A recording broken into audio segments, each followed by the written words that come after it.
26 август раиси Маҷлиси Миллии Маҷлиси Олии Ҷумҳурии Тоҷикистон, раиси шаҳри Душанбе муҳтарам Рустами Эмомалӣ ҷиҳати анҷом додани сафари расмӣ вориди шаҳри остонаи Ҷумҳурии Қазоқистон шуданд. Дар фурудгоҳи байналмилалии Нурсултон Назарбоев, раиси Маҷлиси Миллии Маҷлиси Олии Ҷумҳурии Тоҷикистон, раиси шаҳри Душанбе муҳтарам Рустами Эмомалиро раиси Сенати парламенти Ҷумҳурии Қазоқистон Мавлен Ашимбаев, сафири фавқулода ва мухтори Ҷумҳурии Тоҷикистон дар Ҷумҳурии Қазоқистон ва дигар намояндагони расмӣ самимона истиқбол гирифтанд. Дар ҳошияи сафари расмӣ дар шаҳри Остона, раиси Маҷлиси Миллии Маҷлиси Олии Ҷумҳурии Тоҷикистон, раиси шаҳри Душанбе муҳтарам Рустами Эмомалӣ бо нишони эҳтиром ба таърих ва ваҳдату ягонагии мардуми Қазоқистон дар назди Маҷмӯаи муҳофизони Ватан гулчанбар гузоштанд.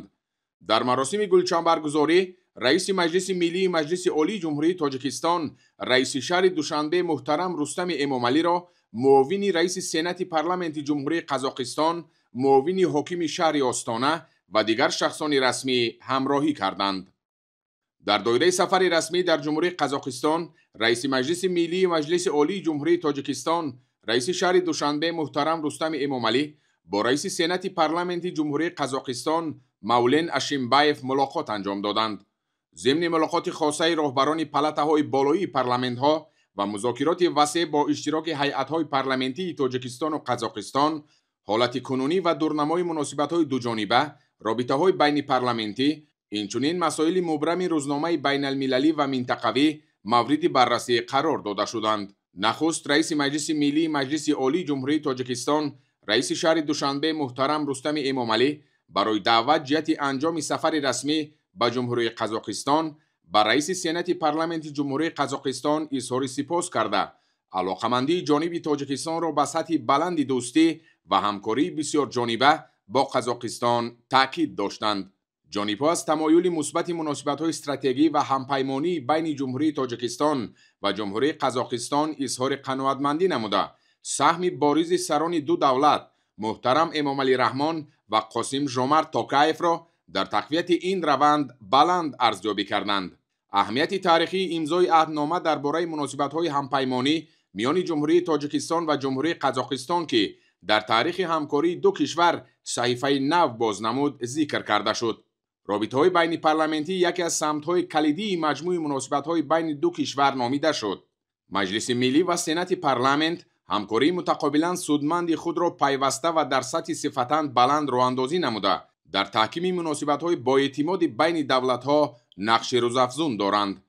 аз рушди муназзами муносибатҳои дуҷонибаи кишварҳо соҳаҳои сиёсӣ, тиҷоративу иқтисодӣ, фарҳангиву гуманитарӣ, илмиву техникӣ ва ҳарбиву техникӣ изҳори қаноатмандӣ карда шуд. таваҷҷӯҳи ҷонибҳо ба густариши пайвастаи ҳамкориҳои тиҷоративу иқтисодӣ ва сармоягузорӣ зоҳир гардид.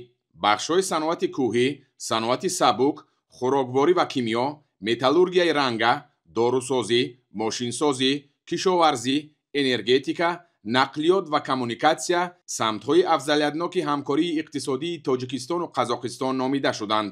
рақамикунонии иқтисодиёт аз самтҳои ояндадори ҳамкорӣ миёни ду давлат маънидод гардид.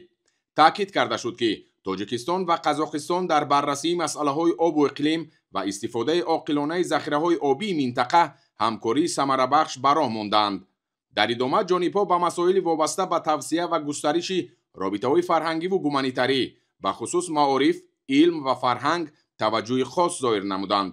баргузории рӯзҳои фарҳанг ва ташкили ҳамоишҳои муштараки илмиву амалӣ ва фарҳангӣ муҳим арзёбӣ шуд. вобаста ба масъалаҳои мубрами рӯзномаи ҷаҳонӣ ва минтақавӣ табодули афкор анҷом ёфта, ҷонибҳо аз идомаи ҳамкории созандаи ду давлат дар самти таҳкими сарҳадот ва муқовимати муштарак алайҳи таҳдиду хатарҳои фаромиллӣ ҷонибдорӣ карданд. дар идомаи рӯз дар доираи барномаи сафари расмӣ дар Қазоқистон, раиси Маҷлиси Миллии Маҷлиси Олии Ҷумҳурии Тоҷикистон, раиси шаҳри Душанбе муҳтарам Рустами Эмомалӣ дар шаҳри Остона аз технопарки байналмилалии Астана ҳаб боздид ба амал оварданд. иттилоъ дода шуд ки Астана ҳаб яке аз калонтарин технопаркони байналмилалии стартапҳои иттилоотию технологӣ дар Осиёи Марказӣ ба ҳисоб меравад. раванди мазкур соли 2018 бо мақсади дастгирӣ ва рушди ширкатҳои технологии Қазоқистону кишварҳои хориҷӣ таъсис дода шуда, ба фароҳам овардани шароити мусоид барои татбиқи фаъолияти инноватсионӣ дар соҳаи технологияҳои иттилоотиву коммуникатсионӣ нигаронида шудааст. маврид ба зикри хос аст ки моҳи июли соли ҷорӣ бо ташаббуси навбатии президенти ҷумҳурии Тоҷикистон пешвои миллат муҳтарам Эмомалӣ Раҳмон қатъномаи Маҷмӯаи Умумии Созмони Милали Муттаҳид нақши зеҳни сунъӣ дар фароҳам овардани имконоти навин барои рушди устувор дар Осиёи Марказӣ қабул шуд, ки ба ҳайси аввалин ҳуҷҷати байналмилалӣ ба раванди татбиқи зеҳни сунъӣ дар сатҳи минтақавӣ таваҷҷӯҳ медиҳад. ин ташаббус имкон медиҳад, ки тавассути истифодаи самарабахши технологияҳои рақамӣ ва зеҳни сунъӣ заминаҳои муносиби ноил шудан ба ҳадафҳои рушди устувор фароҳам оварда шаванд.